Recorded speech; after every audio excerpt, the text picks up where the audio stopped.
कहानी चोर और विश्वासघाती नौकर। मुहावरा खाया पिया घर का, चोरी गैर की। बहुत समय पहले की बात है। एक गांव में झांग नाम का एक अमीर सेठ रहता था। उसके घर में एक नौकर काम करता था जिसका नाम था आगू। आगू का काम था बड़े अनाज के गोदाम की रखवाली करना। सेठ आगू के साथ बहुत अच्छा व्यवहार करता था। उसे खाना पीना, रहने की जगह और हर महीने ठीक ठाक मजदूरी भी देता था। सेठ ने कहा, मेहनत से काम करना, आगे बहुत तरक्की होगी।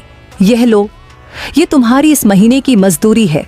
लेकिन आगू मन ही मन सोचने लगा, इतनी मेहनत के बाद इतने से पैसे, इसमें क्या तरक्की है। इसी बीच एक चोर ने आगू को देख लिया और उससे कहा, तुम तो गोदाम की रखवाली करते हो, अगर तुम मेरी मदद करो तो अनाज चुराना बहुत आसान होगा। बस यही दाम है, जो अनाज निकालोगे सब तुम्हारा। आगू लालच में आ गया और बोला, ठीक है, तुम इंतजार करना। उसके बाद हर रात आगू मौका देखकर गोदाम से चुपके चुपके अनाज निकालकर चोर को देने लगा और दोनों मिलकर चोरी का माल बांट लेते। कुछ दिनों बाद सेठ ने देखा कि गोदाम में अनाज तेजी से कम हो रहा है। सेठ बोला, इतना सारा अनाज अचानक कहाँ चला गया?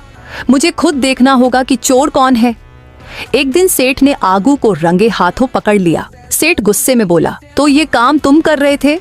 तुम तो खाया पिया घर का और चोरी गैर की। अब यहाँ से भाग जाओ। सेठ ने आगू को नौकरी से निकाल दिया। इतना ही नहीं, गांव में उसकी बदनामी हो गई और लोग उसे बुरा आदमी कहने लगे।